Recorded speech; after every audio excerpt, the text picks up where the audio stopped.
Right, plan for today is to change the inlet and outlet nozzles with these 1.5 inch ones, so the same size as the pool pump. First thing I've done is just removed this so the pool is draining.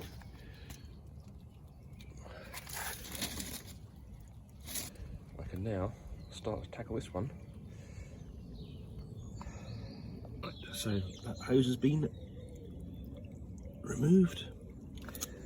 What I need to do is I need to cut a hole big enough for that. And what I can see is that there's a thin line around here, and that's the line that I'm going to cut round. So this is the moment of truth. There it is, no going back now. So I bought some pool puncture repair kit, which I'm going to use to reinforce the outside of the hole and give it a quick clean up with some meths to start with. It's done, great. And this goes in here. Just leave the other side to finish draining now. Right, while that's draining, I've been thinking about the interior design of here, and what I was thinking is that if I put a T-junction on here, then this one here to the right would go out through the wall and go through the pool, and this one here I could just use as a spare valve just in case I ever wanted to connect a pool hoover or anything. So I think I'm going to reuse this T-junction, cut it off here, and then see what I need to connect this to a pool hoover hose. And there you go. And this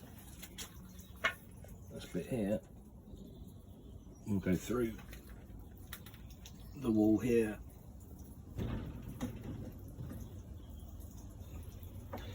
And then once it's finished draining, there'll be sort of an elbow about here, which will then connect to that. Right, so at this end, this short end I'm going to glue into here. The other end will be glued into here, and then this elbow will go along the fence, and I will put some supports on here to support it, bonded in. That will just screw on there like that. Alright, got to a point where it stopped flowing, so I've cut the outlet out, and obviously now it needs to drain a little bit more.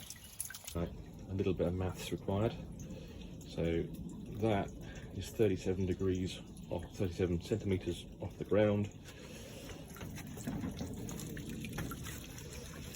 That is about 51 centimeters.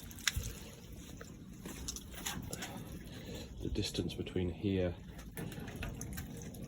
and here is about 150 centimeters, so this angle needs to be about 5.7 degrees up. So that will then tell me where my hole needs to be. So hole drilled, that's now mocked up. This straight connector obviously not glued in.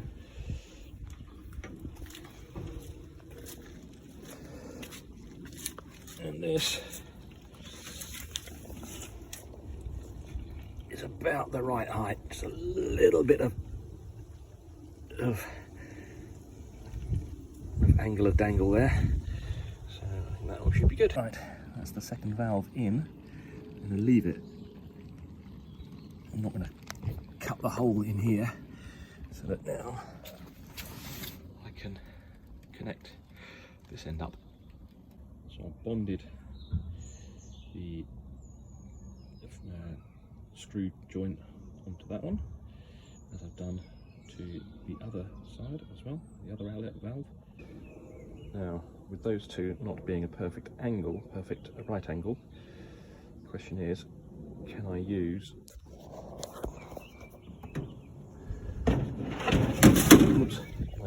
a couple of these 35-degree angles to join them up? I think I probably can. So I'm going to cut that there. I'm going to bond that onto there. I'm not going to bond that yet for reasons that will become apparent. My glue is drying. I'm going to make a support here. It's been cut to size, so now I just need to cut a hole in the piece of wood at the suitable angle. Well, it's not perfectly straight, but it's not far off, and it doesn't create strain on the side of the pool, so I think that's going to be good enough. So what I need is a little bit of pipe in here to join the two together. This is now through, so that needs to be screwed in as well. Right, that side is all bonded together.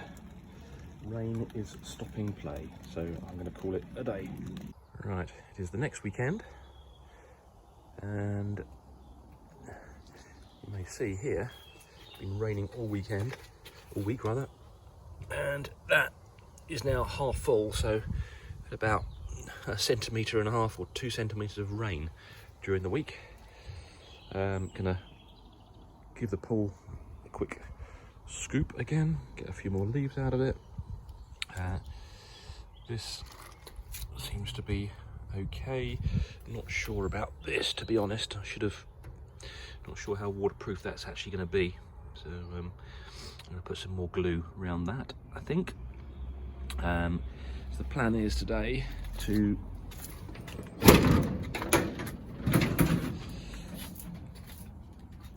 glue the remaining bits that I've just put in place for the time being. I've got some extra pipes here, so that can probably glue on there as well. There's one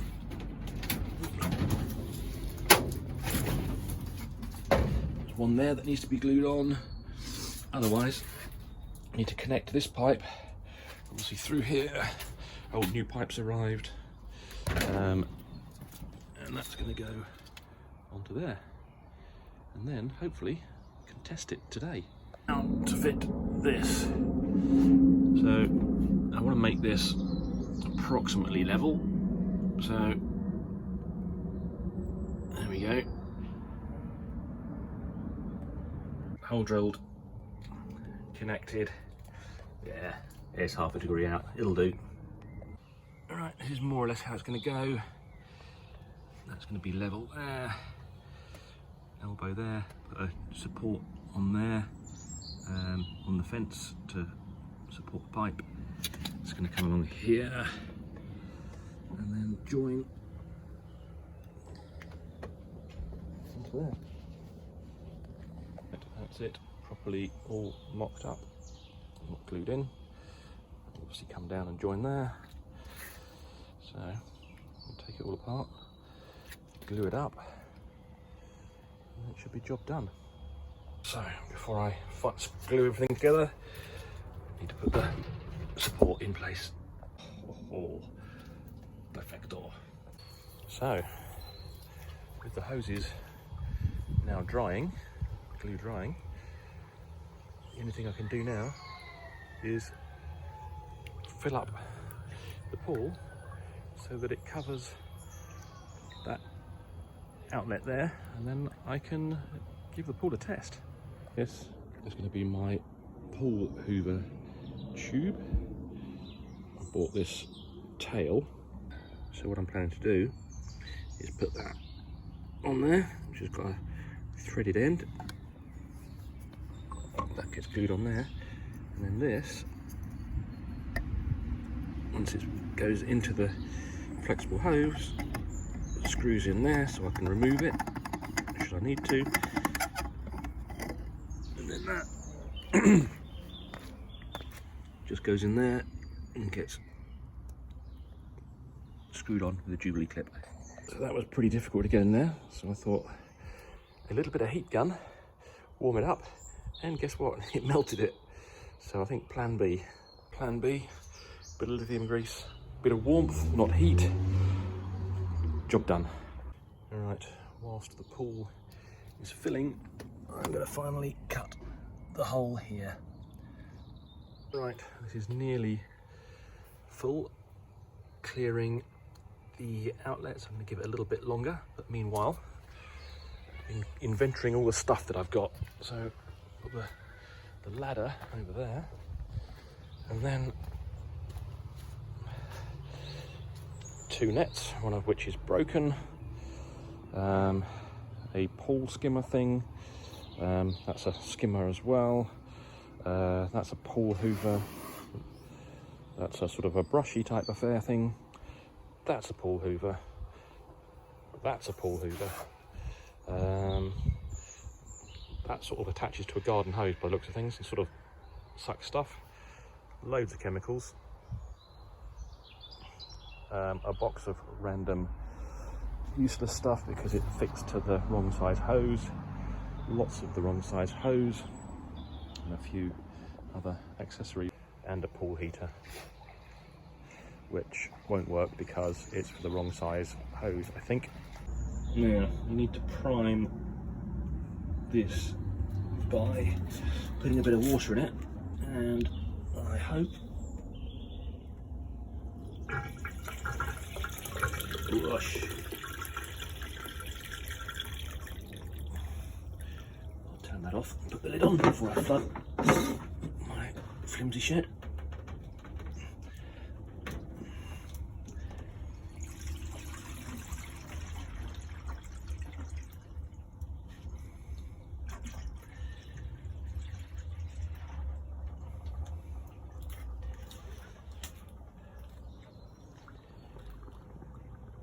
No leaks so far. Well, it's a promising start. Right, here it is, the moment of truth. It's above the inlet valve. It's plugged in. Now, as far as I recall, Graham didn't offer a warranty with the pump, so I reckon I've got it's been sitting idle for a couple of years, so I reckon I only give it a 50% chance of success. Let's see. Oh, bloody hell. Wow. Oh, look at that. Jesus, it works. I'm shocked. So first go was in circulation mode, so it's just, I think, coming in here and going straight back out. We'll try it now in filtration mode, so we should see this going up. Well, it's on filtration mode, that isn't going up, but there's definitely more coming out of here. One leak, hopefully, just because that isn't tight enough. Just a pH test on the pool, and well, not even really on the scale, so we need to add some stuff. That's what's going in. Right, this is my final video. So put a lot more chlorine in, and you can see how the new pump is circulating the chlorine, which is great. The old one didn't have the legs. Shed is full of stuff. Ready to go. Not too worried about the pool vacuum, but I am going to call this job done. What a great job.